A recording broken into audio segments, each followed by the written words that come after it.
¿Qué indica ese documento? Eso implica un contrato con una suma de varios miles de millones de dólares. O sea, que esos rifles se estaban comprando para Haití. Pues ya yo me sé los desfiles de memoria. Pero pudo evaluar la calidad de lo que tenemos. En materia marítima, ¿qué tenemos? Y el espectáculo que hay ahora es grave, porque no hay, ¿qué te digo? No hay gobernanza. Pero la guardia de honor que le pusieron, se lo escogieron que parecieran haitianos. Los más morenos lo pusieron. Señor, eso tiene un mensaje. Él lo que está esperando, que yo creo que él no quiere la reelección. Porque si hay una cosa que la ONU ha sabido hacer es dividir países y crear países de probeta. La República Dominicana no llegará como tal al bicentenario en el 2044. La ley de migración no habla de regularización, esa palabra no existe. Ya hay un nivel de declaraciones porque dicen que la frontera está bajo control, pero uno ve en las redes que es otra cosa. Entonces, podemos ver la presencia haitiana en todas las provincias. Masiva. Y en cualquier campo. Se está dando incluso, mi esposa es de la sierra de Mata Grande, y ahí lo que más vemos, fuimos a una iglesia y de 100 personas había 87 haitianos, niños y de todas las edades. Entonces hay una especie de sustitución porque los viejos ya murieron. Los que están en edad productiva por lo general se fueron, han emigrado y entonces quedan a veces unos viejecitos y los haitianos están incluso cuidando casas. Es decir, es una realidad irrebatible de que hay una tremenda presencia haitiana aquí en nuestro país. Y eso ha sido una permisividad. Incluso cuando yo vi los aprestos para aquella famosa disposición del gobierno de Danilo que habla de regularización, la ley de migración no habla de regularización, esa palabra no existe, pero te inventan una palabra y te la ponen en el diccionario colectivo, en la mente colectiva. Para que sea amigable y pase por debajo. Lo que se persigue. Luego vino la famosa sentencia en torno al jus soli y el jus sanguinis. Entonces, ahora el presidente tiene dos documentos de los cuales yo no lo he oído, no sé si usted lo ha oído o alguien lo ha escuchado, hablar de eso. Uno es ese plan de contingencia ante flujos masivos que fue firmado por personal subalterno de él, del presidente de turno, que era Danilo, y el otro es el contrato HR 4133 que fue impulsado por el congresista McCall de Texas, otro congresista que no recuerdo el nombre, y el congresista Adriano Espaillat. ¿Qué indica ese documento? Eso implica un contrato con una suma de varios miles de millones de dólares en ayuda para la República Dominicana. ¿A cambio de qué? A cambio de qué? De permitir una base militar aquí. ¿Eso lo firmó Adriano Espaillat? No, lo presentó, él lo propugnó y lo impulsó y tuvo la anuencia de dos congresistas más, que me recuerda un apellido McCall, de Texas. Entonces, perdón, ese contrato, por supuesto, es vinculante del Estado y del gobierno dominicano. Entonces, ese contrato, aprobado ya en el Congreso, en la Cámara de Representantes, debe pasar al Congreso Nacional en ambas cámaras para su aprobación, modificación o rechazo. Pero eso está calladito ahí. Eso es las amenazas formales, jurídicas que tenemos como país en lo que Manuel Núñez llamaba en el 90-91 la desnacionalización dominicana, ese proceso, estoy hablando de 32 años atrás. Entonces, el otro es el trabajo de los entendidos. Por ejemplo, yo envié a un medio escrito un artículo que se llama El Gagá y la Nación Dominicana, sí, con detalles, con citas, por ejemplo, de David Nichols, que tiene un libro tremendo de Dessalines a Duvalier, de Desjardins a Duvalier, Raza, Negritud y Poder Político en Haití. Un libro tremendo. ¿El Gagá es haitiano o dominicano? El Gagá es haitiano. Lo quieren presentar como dominicano ahora, pero hay un fenómeno de transculturación forzada, que sería la inversa. ¿Por qué razón? Porque por lo general, y todo tiene su excepción, el país más fuerte es el que culturiza al más débil. Sí. Ahora hay una culturalización a la inversa, una penetración cultural inversa, en el que Haití, que es muchísimo más débil en PIB y en todo, y en desarrollo que República Dominicana, nos quieren imponer en Gagá, aunque yo creo que le llegó tarde la hora. ¿Por qué razón? ¿Por qué? Porque la mayoría de la juventud, me perdonan el término, está infectada de dembow y reggaetón. Y con eso ya hallaron una música alucinante, una especie de fentanilo rítmico, iba a decir musical, para entonces volverse loco. Entonces el gaga quizás no penetre tanto, porque una cosa es, la religión es poder y no hay poder sin religiosidad. Sí. Todas las invasiones que recuerdan la historia, militares y por supuesto políticas de los imperios, han tenido el componente religioso, porque dice 5º centenario del descubrimiento y sí, evangelización de América. Entonces, hay gente que están impulsando. Yo mandé a ese medio el artículo, El Gagá y la Nación Dominicana. Y el director, que fue mi profesor, el subdirector, sí, me llamó, me escribió, hermano, yo no puedo publicarlo porque esto es contrario a la inclusión y a la línea editorial y a la agenda. Pero debí enviármelo a mí. Yo lo publico en mi periódico. Se lo enviaré. Envíenmelo. Porque es los jueves que yo publico ahí. Sí. Que representan nuestro medio. Ahora, ahí no hay una sola mala palabra, por supuesto que no. Ahí lo que hay es elementos y análisis políticos, geopolíticos y hasta étnicos por el peso que tiene la negritud en Haití para los fines de la detentación del poder. Por ejemplo, pienso yo ahora que todo el mundo se sorprendió cuando el presidente golpista que tumbó, que era, creo que egresado de West Point, un general que era blanco, sí, o blanco al modelo de nosotros. Sí, sí. En ese tiempo en Haití eso fue una ofensa porque en Haití la palabra blanc en francés, traspasada al creol y al patois, significa extranjero. Entonces, en la misma fundación de Haití, que nace dividido y debe pagar por su independencia, muy importante. Por ejemplo, Haití, si chequeamos la isla, es como una muela.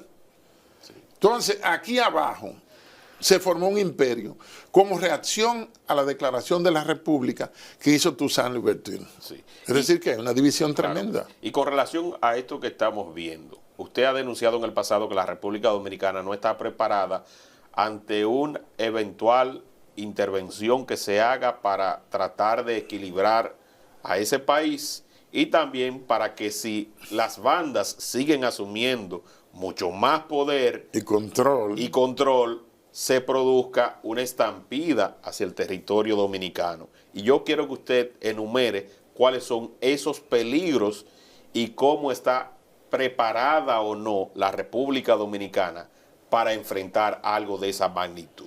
Mire, a partir del audio que yo grabé un viernes, entré a la habitación, yo tenía eso bulléndome en la mente, y lo puse a grabar y me salió 14 minutos 59 segundos. Yo grabé sin notas, sin teleprompter y sin nada. Una realidad. 2 generales que merecen todo mi respeto, yo no les respondí a ellos en la forma. Uno fue irrespetuoso y otro es un caballero, el general Luna Paulino, que fue jefe de Estado Mayor de la Fuerza Aérea. Pero los dos cometieron un error grave. No voy a citar la forma despectiva que se refirió un mayor general retirado del ejército, pero los dos cometieron un error grave. ¿Cuál es el error? De pensar en guerra convencional. La guerra convencional está mandada a guardar. Y el ejemplo más palmario es este que se está desarrollando en Ucrania. Entonces, ellos pensaron, dijeron, bueno, Haití no tiene fuerzas armadas, porque la MINUSTA, que acabó con Haití, porque Haití está peor que antes de la intervención de la MINUSTA. Ojo, está peor. Entonces, ellos pensaron, tenían fuerzas armadas, pero se la desbarataron y luego crearon una policía para sustituir a los cascos azules de las Naciones Unidas de 500 miembros para un país convulso, sin respeto y de cerca de entre 9 o 10 millones de habitantes, donde no hay gobernabilidad mínima y el espectáculo que hay ahora es grave porque no hay, ¿qué te digo? No hay gobernanza. Incluso las autoridades electas o designadas han cesado ya. Y Haití está en un limbo constitucional donde hay figuras que a la luz de la ley, como el primer ministro que hay, no es primer ministro. Y el resto tampoco. Volviendo a la respuesta. Ellos cometieron el error de considerar el eventual encuentro con Haití bélico en términos de guerra convencional, donde hay un país con unas fuerzas armadas establecidas otro país con fuerzas armadas establecidas, y entonces quiebran las negociaciones si las hubo, y entonces se van a la escalada bélica. No es ese, es peor. ¿Por qué? Porque no sería convencional. Fíjense que han agarrado, que se sepa, 4 cargamentos pero de armas y municiones. Una señora con 22,000 municiones. ¿Para qué? El sacerdote Franz Elbe, salesiano, con un cargamento de armas incluso de 50 milímetros y ametralladoras de esa calibre 30 y armamento de guerra. Un pastor bautista, no recuerdo el nombre, también con otro cargamento, pero eso es lo que se han detectado. Sí. Entonces, eso significa que las milicias informales, las BACRIM o bandas criminales, se están armando en Haití, donde no hay fuerzas y la policía no se atreve a meterle mano. Y no sería muy arriesgado considerar que dentro de las BACRIM hay gente que también trabaja en la policía. Eso es lo más natural. Sí. Entonces, cuando esas personas, por la presión, fíjese, cuando yo hago esa declaración en Haití, no había gasolina hacía 4 días, no había combustible. Los camiones dominicanos de alimentos no estaban pasando por el riesgo del secuestro y muerte. Sí, se cerró el mercado binacional. Y el mercado binacional, que ellos de una vez se apresuran a cerrarlo, pues también colapsó. Sí. Entonces, estaban dadas las condiciones. Entonces, estoy del lado haitiano, ahora vengo para el lado dominicano. El lado dominicano tiene un problema. Fíjese, los presidentes, le decía yo a un comandante de fuerza, que almorzamos hace poco, yo le decía, comandante, los mejores asesores que debe tener un presidente no deben ser políticos, y menos en el área de defensa y seguridad. Deben ser militares activos o retirados. Fíjense, en Estados Unidos, los primeros que no quieren que Estados Unidos entre en una guerra, de la cual Trump no nos metió en ninguna. Ese loco, Trump, no nos metió en una guerra, o sea que él es el loco. Sí.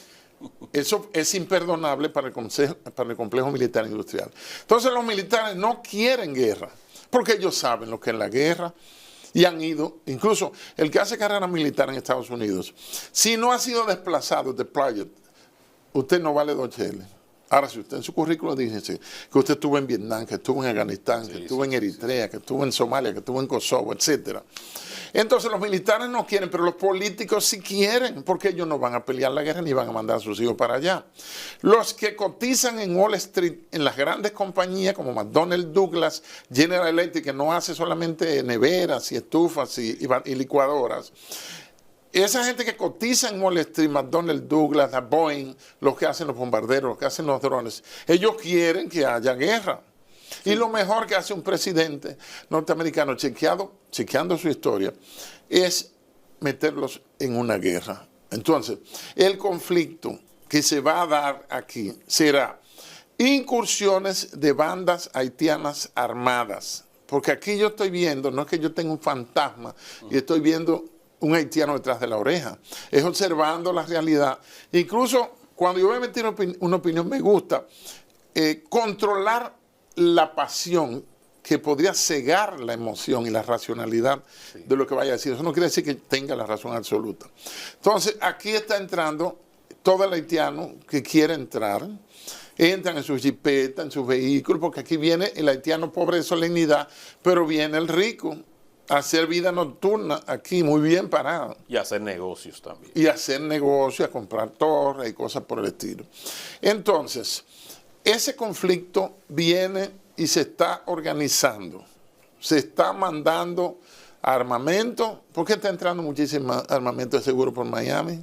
Desde ahí lo traen para Haití. Eso es seguro. Que incluso lo denunció el Comando aquí, Sur. Claro. Y hizo una rueda de prensa el año pasado en el que estaba denunciando que se estaba comprando armas de alto calibre con el famoso rifle, el R-22. Exacto. De alto alcance, que decía que tiene incluso una mira telescópica. Una mira telescópica que alcanza los 1.800 metros. Eso es terrible. O sea, que esos rifles se estaban comprando para Haití y que estaban llegando de forma masiva. Esa alerta la emitió el mismo Departamento de Estado de Estados Unidos, ubicado en la Florida. Pero en términos de preparación, la República Dominicana tiene respuesta para ese armamento que hay en Haití desorganizado?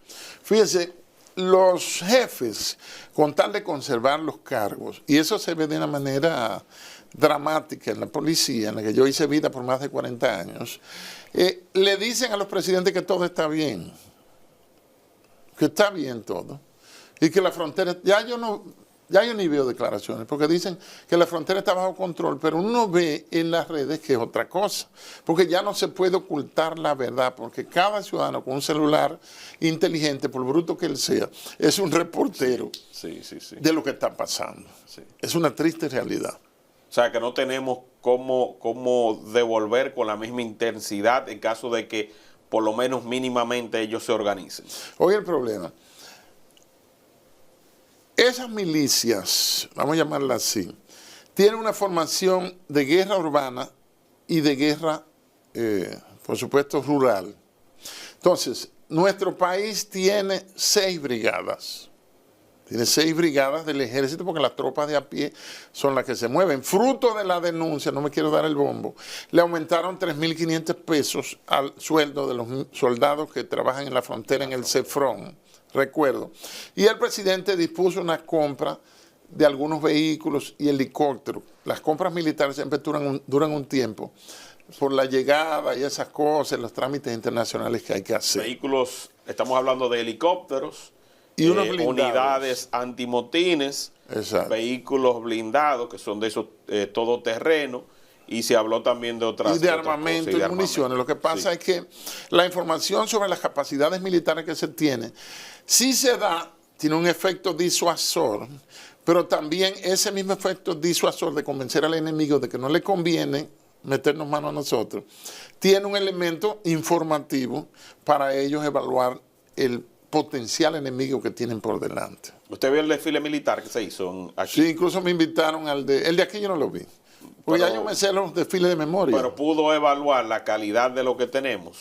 Fíjate, me invitaron al de Santiago, pero no pude accesar porque había tantos vehículos y tantos cierres que los DGC hicieron. Porque los DGC tienen un fallo grave, yo trabajé 2 veces ahí. ¿En qué consiste? En que usted va avanzando y se le aparece bruscamente, no hay un letrero que diga cierre en tal calle. Los que hemos visitado el primer mundo podemos establecer esa diferencia.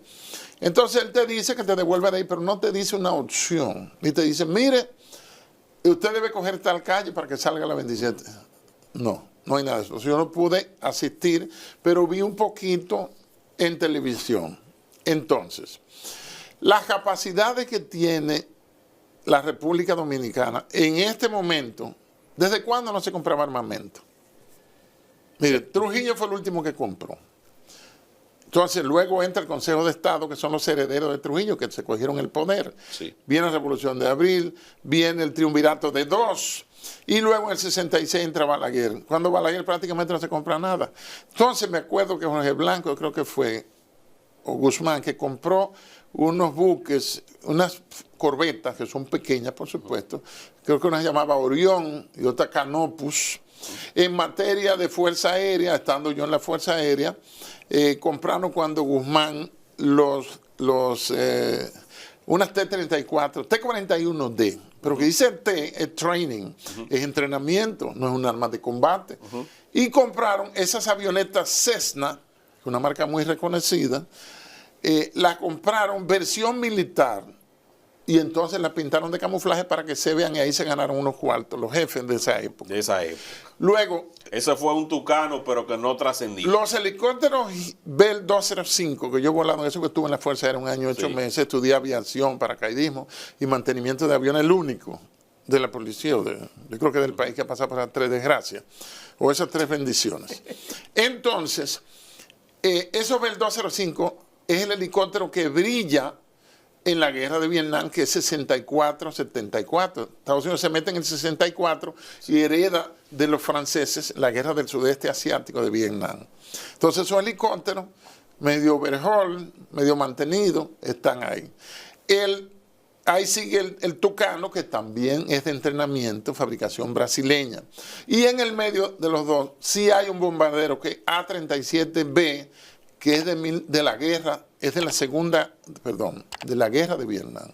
junto con el 205. Usted ve Nacido 4 de julio, Pelotón, Apocalipsis Now, y ahí están esas dos. Entonces son aviones que tienen más de 30 años, 40 años de servicio, aunque se mantenga el mantenimiento, esas cosas, no lo mismo. como quiera. Eso es una obsolescencia claro, ya, entonces, ya brutal. En materia marítima, ¿qué tenemos? Bueno, ya mencioné Canopus y Orión, y en materia... Ya, eso solo. Yo vi que cuando estaba la cumbre... ¿Qué se hizo la fragata Milla? Yo no sé. Me surgió esa pregunta anoche. Pero mire, por ejemplo, cuando estaba la cumbre de las Américas, había un buque de la Armada que se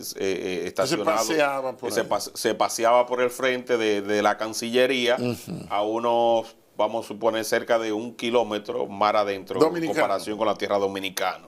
Sí había una protección ahí, pero no vi un despliegue mucho más interesante. Es un simbolismo. Es un simbolismo. Es un simbolismo. Incluso me dio vergüenza ajena el recibimiento que le hicieron al rey de España. Eso da pena. Sí. Oiga, como hacía un Nadal Rincón. Ese señor duró como 50 años encargado de protocolo y en protocolo de Palacio Nacional. A una persona, sea un presidente, un primer ministro y más a un monarca, un rey, tiene que subir las escalinatas del avión. Se presenta, lo saluda, ya él sabe que esa persona es que va. Y entonces baja con él 3 escalones de distancia, va bajando. Sí. Ahí había un tipo que quería que el rey se diera rápido para él bajar. Esas son las vergüenzas aparte. Porque el problema es que tú dices una cosa y te quieren poner una palabra mordaza. Yo no soy racista. Claro. Y usted puede preguntarle a los haitianos que me han hecho trabajo y a los que trabajan en seguridad en el residencial donde yo vivo en Santiago, el trato que yo le dispenso. Pero la guardia de honor que le pusieron, se la escogieron que parecieran haitianos. Los más morenos lo pusieron. Señores, eso tiene un mensaje. El que el Vaticano nos mande a Tadeus Ocolo, que yo lo traté, un tipo con una visión tremenda. Estuvimos hablando de poder, de política y de religión. Y ese hombre tiene un conocimiento. Tengo fotos con él y con mi esposa. Una formación tremenda. Pero mandan un nuncio apostólico negro, de origen africano, él es africano, que parece haitiano, entonces lo mandan para acá. Había ciertas cosas yo no tengo nada contra los homosexuales, ya ellos, yo les respeto su desgracia, lo que ellos llaman como un orgullo, lo veo como una vergüenza, pero yo los respeto. Sí. Incluso tengo un amigo de infancia que siempre era medio partido y es pájaro, y somos amigos full, y yo les respeto su cosa, y él me respeta a mí también. Hay que respetarlo. Pero mandaron entonces a un defensor de los grupos LGTB, como abogado, como embajador norteamericano, después mandaron a la señora y después no mandemos nada. Sí. Quizá los demócratas, la administración Biden está haciendo caso a la administración republicana, que Trump dijo en su momento de Holy Chef Country, o sea, esos países que son letrinas, como un hoyo, maloliente. ¿Y usted no cree que en algún momento dado se le exija al presidente que comience a dar curso a las instrucciones que Washington quiere que se implementen en la República Dominicana? Ese es el mensaje. Esa es la gran diatriba que tiene Luis Abinader como presidente. Buscar acelerar el tiempo, y sea que si saliese, cosa que a mí me es indiferente. A mí me es indiferente quién sea el presidente. Yo no tengo ese problema de que está fulano, no, nada de eso. Entonces, si asumimos que él salga en el 24, que ojalá sea así, porque nada más hay que ir a la encuesta del colmado Gallup, para ver ahí lo que está pasando. Hay que ver, entra a un supermercado con una gorra que diga 4 años más. Yo tengo una gorra ahí, que yo pienso meterme a un supermercado, en Santiago me conoce mucha gente, con la gorra puesta, que dice 4 años, para ver la reacción de la gente cuando está chequeando los precios en la góndola. Esa es la verdadera encuesta. Entonces, él lo que está esperando, que yo creo que él no quiere la reelección. Él quiere, ¿por qué? No, pasar esos 4 años y ya me fui de aquí, que ha sido la tradición en todos los presidentes de ese gobierno. 63 votos, 7 años y lo tumban. Duran fuera hasta el 78. Entra Guzmán y se tiene que suicidar 43 días antes. Entra Jorge Blanco 82, 86 y sale para la victoria o para la preventiva de Sánchez Lafey. Del 86 a 2014 años fuera del gobierno. Y entonces en el 2000 entra Hipólito, y es un desastre. Intentó reelegirse, la Galo le dio 50 y pico y fracasó. Ahí están los datos.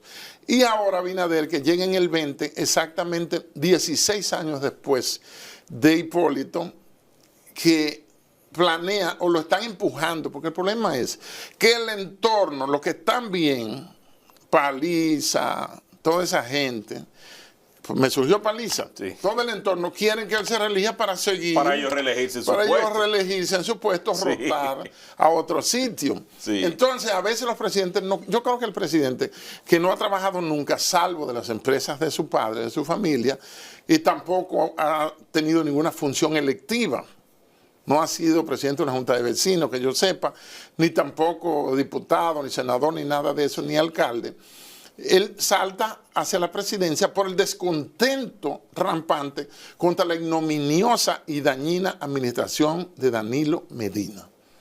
Entonces, no fue que te eligieron, no fue que votaron en contra del otro, como tú estabas más cerca, sí, pero tú pasaste. Sí, entonces es posible, tengo una tesis un poco alocada, que es posible que él no quiera o él tenga temor de seguir 4 años más. Y por eso todavía no se ha autoproclamado. No, por eso no, porque usted sabe que ellos esperan, imitando al Balaguer que tanto criticaban, esperan el último minuto, el último día antes de vencerse el plazo para la inscripción de candidaturas, para entonces lanzarse, pero hechos, no palabras, res non verba.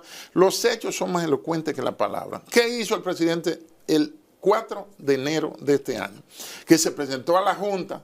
No se sabe si como candidato o como presidente, pero se presume como presidente, porque él puede disponer del presupuesto nacional. Entonces, adicional al presupuesto asignado para el año 23, a la Junta Central Electoral, que se va a incrementar para el año que viene por el tema de las elecciones, las congresuales en febrero y las presidenciales en mayo, él va y le lleva 2.000 millones adicionales al presupuesto que ellos no lo estaban pidiendo. Eso se llama en derecho ultrapetita, cuando se concede más del pedimento del Ministerio Público o del abogado que esté litigando. Entonces va y le lleva 2.000 millones adicionales al presupuesto ya aprobado el día 4 de enero, y todos risas, el pleno de los jueces con las manitas ahí cruzadas, muy felices por esa visita tan cortés. La nación dominicana, el Estado dominicano,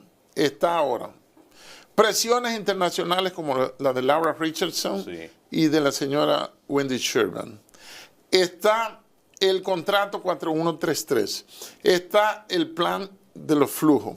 Están los funcionarios que son antidominicanos. Es otro elemento. Ahí hay unos ministros que tiene el presidente. Algunos no han trabajado nunca. Por ejemplo, aquí hay un ministro de trabajo, lo digo con toda responsabilidad, que nunca ha trabajado. Entonces, ¿cómo ponen en trabajo a una persona que nunca ha trabajado? Nunca ha sido obrero. Eso es lo primero. Aunque Carlos Mar tampoco fue obrero.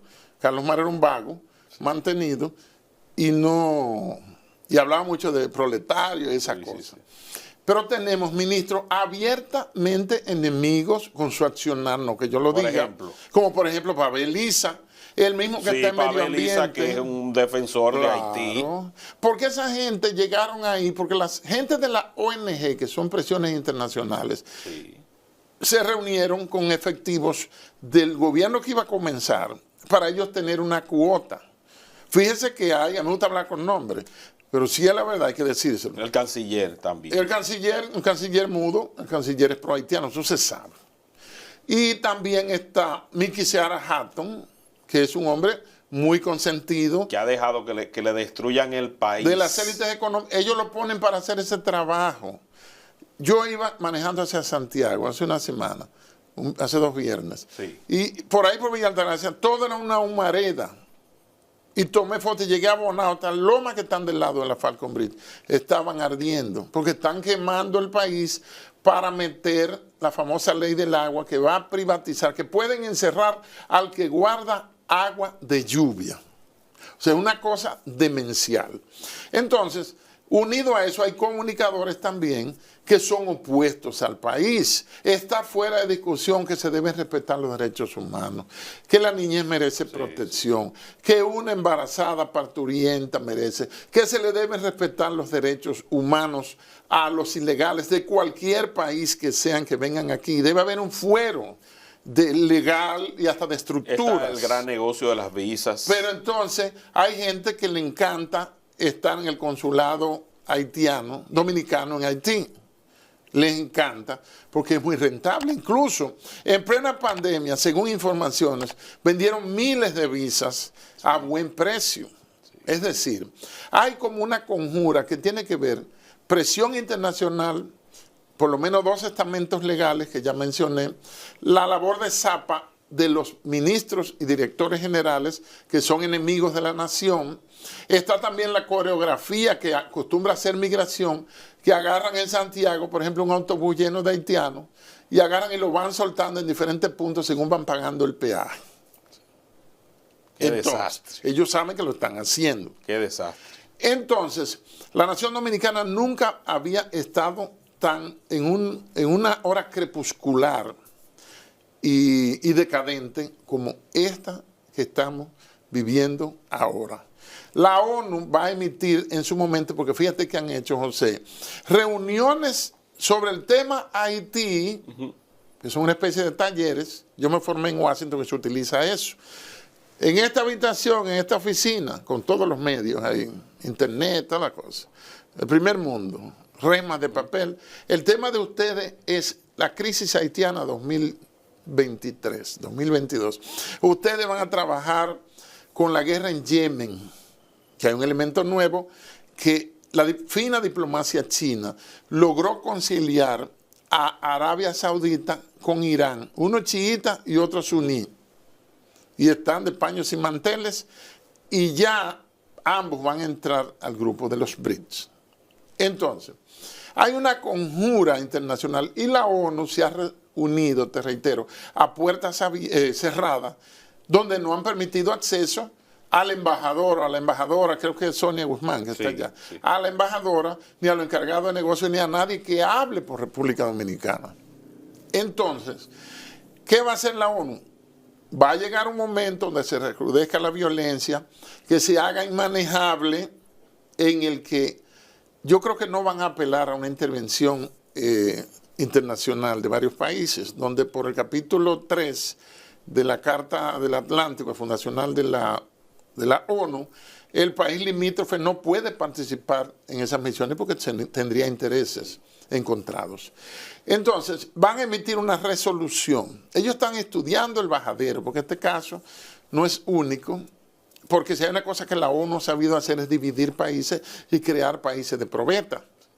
Lo hizo debutando cuando divide Corea, por eso las fronteras culturales no tienen nada que ver con las fronteras políticas. ¿Por qué si tú vives en el sur de la península coreana, tú tienes que ser enemigo políticamente y estratégicamente y en todo del que vive en el norte? Y cómo utilizaron esa península, los poderes que fueron aliados en la Primera y en la Segunda Guerra Mundial, entiéndase, Unión Soviética y Estados Unidos, cojan ustedes para el norte y nosotros nos quedamos en el sur. Y en ambos implantan un modelo. O sea, la Guerra Fría pervive todavía, aunque se haya caído el muro de Berlín, claro que sí, en la península coreana, que es la forma más dramática. Entonces llegará una forma que ellos van a hallar un bajadero de emitir alguna resolución que, por supuesto, sobre Haití, que va a llevar el elemento armado necesariamente, precisamente para asegurar que se cumpla la misma resolución que le da origen, en el cual se va a patear la soberanía dominicana, porque Haití no tiene soberanía, es un conglomerado humano ahí, y se va a decretar, o resolutar sería más propiamente la palabra, una especie de Estado binacional. Podría llamarse una fusión. República Binacional de Quisqueya. Recuerden que el himno dice quisqueyanos valientes, pero menciona a los haitianos porque los haitianos son quisqueyanos. Entonces, podría llamarse la República de Quisqueya, la República Plurinacional Fíjese que Bolivia, en los tiempos de Evo Morales, se creó el Estado plurinacional. Sí. En Ecuador no se dio tanto efecto en los tiempos de Rafael Correa, pero aquí sí se han planteado esos escenarios. ese escenario está diseñado ya para hacer una unificación. Se dejaría una especie de gobernador, ninguno serían primus inter pares, como dice el derecho internacional, que son dos, pero son iguales. Ninguno es jefe del otro.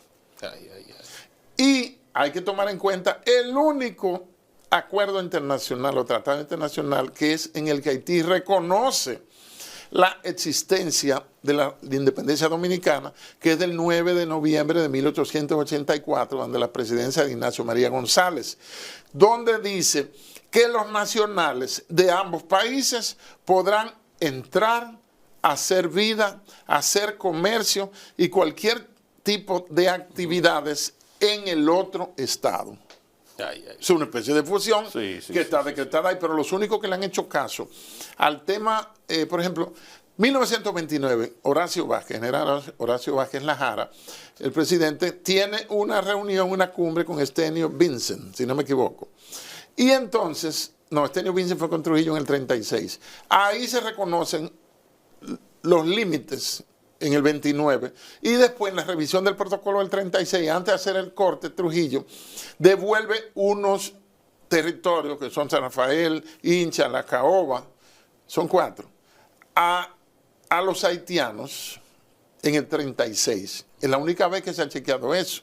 Aquí no ha habido una cumbre bilateral entre Haití y República Dominicana va a haber en este para momento tratar los temas comercio, por no decir migratorio, comercio, migración, educación, cooperación técnica, serían los temas que estimo que podrían estar.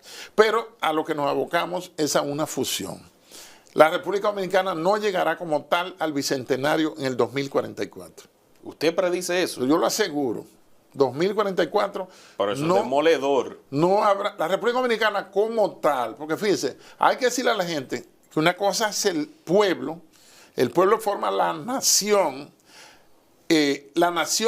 políticamente organizada es un Estado y el gobierno es el gestor o administrador del Estado.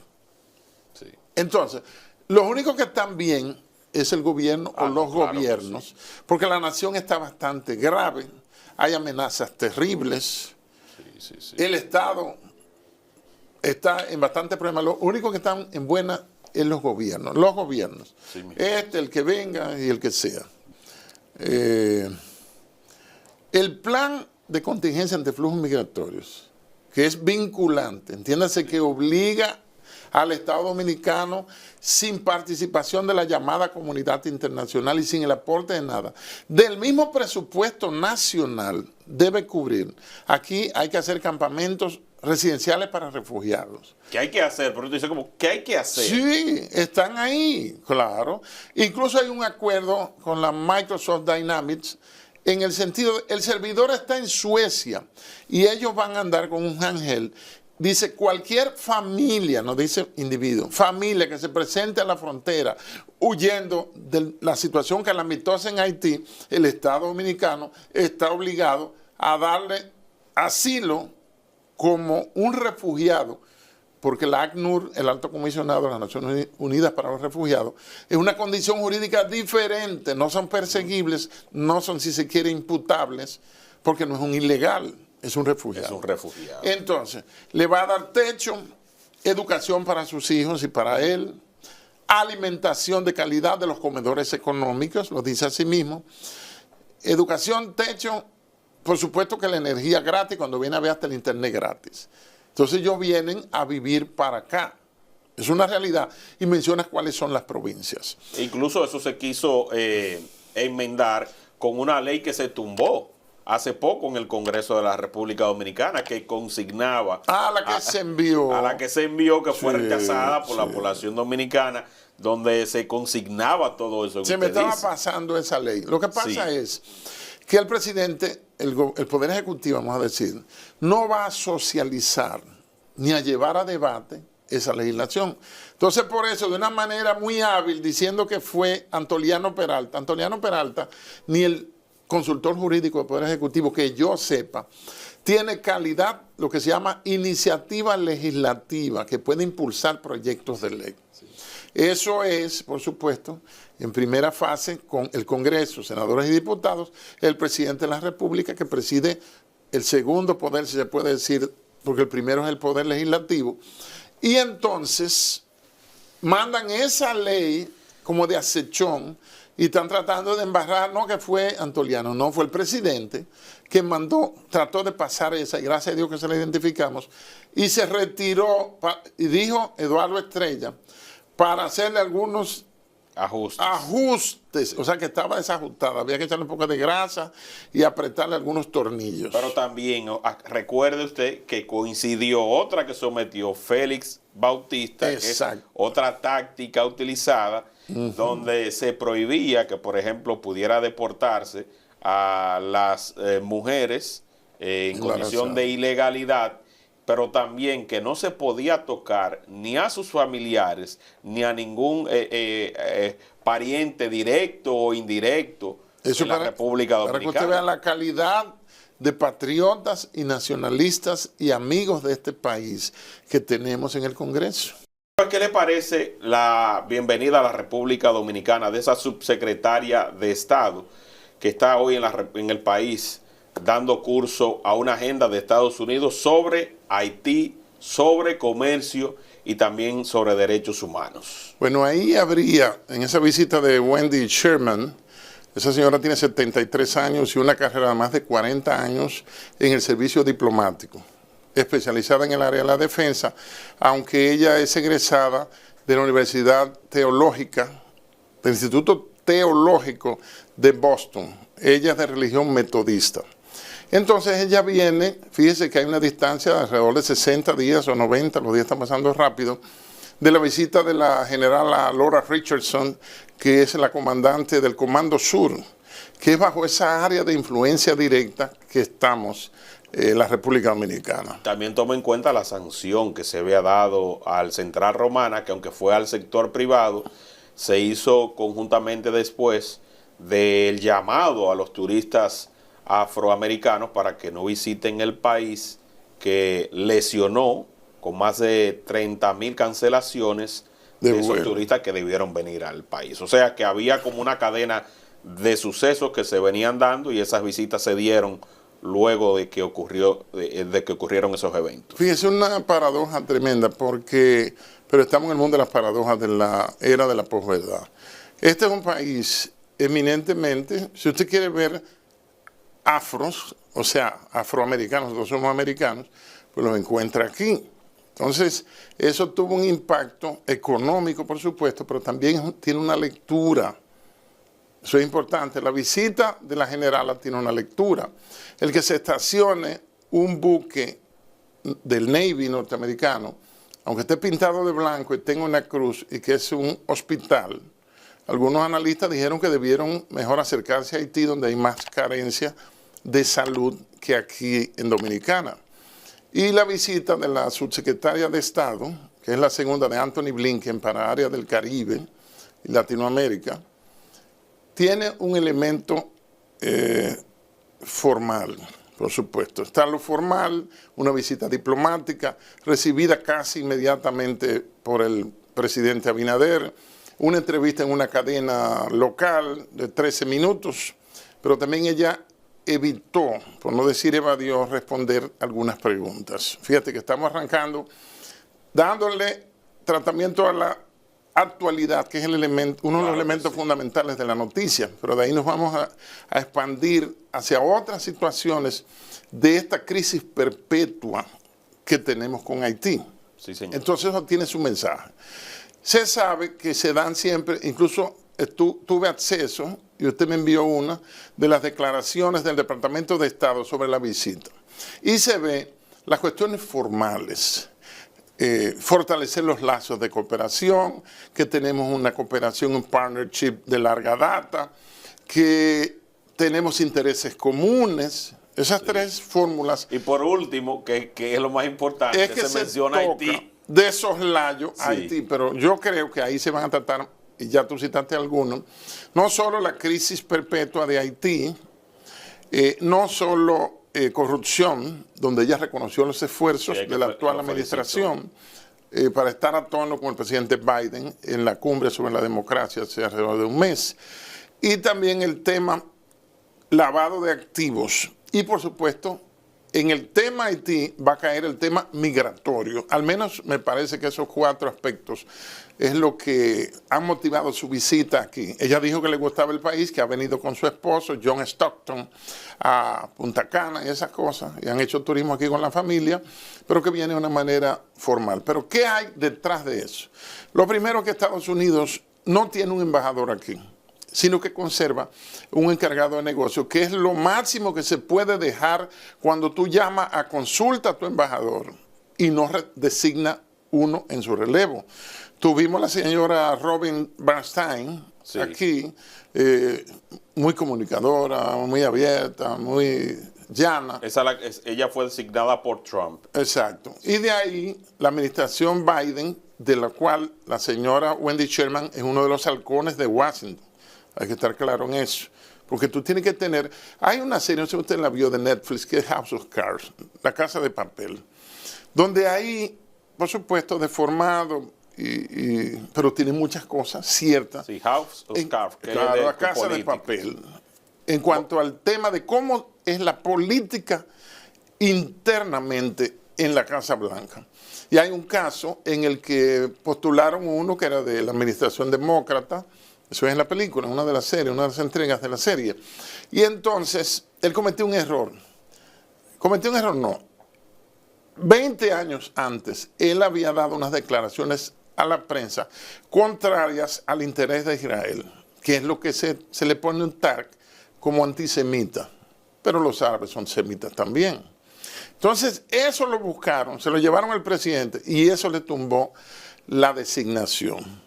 Entonces, la viceministra o vicesecretaria Wendy Sherman viene a ver cuáles son los avances de la agenda que se le ha marcado al presidente. Esta opinión es muy mía, no es solamente una opinión, sino basada hasta en documentos. Me explico. Aquí hay que lo han hecho presidentes anteriores, ojo, porque el problema es que Occidente, los periodos son de 4 años, José, y no se puede como proyectar el long term, el largo término, sí, el largo plazo. Entonces, un presidente abre un poco, luego vino, eso sería 2000, 2004, 2004, 2008, van abriendo, hasta que ahora al presidente Abinader es que le toca tomar decisiones, por ejemplo, en el tema firmado el 9 de noviembre de 2019, que es el documento del plan de contingencia ante flujos masivos de refugiados haitianos. La condición de refugiado, atento al derecho internacional, es muy distinta de un migrante ilegal. Entonces, ese documento que está disponible en la red, ahí el Estado Dominicano, y eso participó Wilfredo Lozano, participó Florinda Rojas, que era directora del Instituto Nacional de Migraciones, que es una dependencia del Ministerio de Interior y Policía, porque Migración es una dirección de Interior y Policía. Que fíjate qué cosa, la policía tiene una ley institucional, pero el Ministerio de Interior y Policía no tiene una ley institucional. Porque el proyecto de ley perimió, lo sometieron, creo que cuando Monchi Fadul.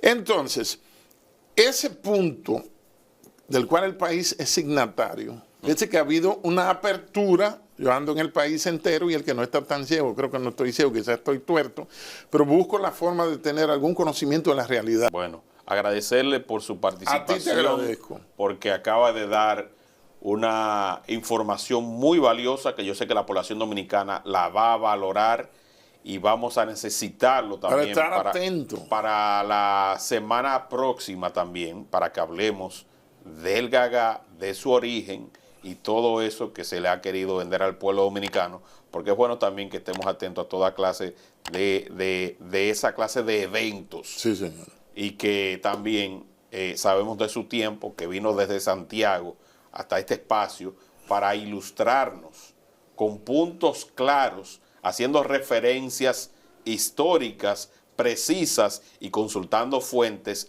irrefutables de eso que acaba de exponer. Así que le agradecemos que haya venido aquí. Gracias a ti. Así que gracias, señor Damián Arias. Bien, bendiciones. Que pase buenas. Gracias. Recuerden compartir este contenido para que llegue a mucho más personas. Bye, bye.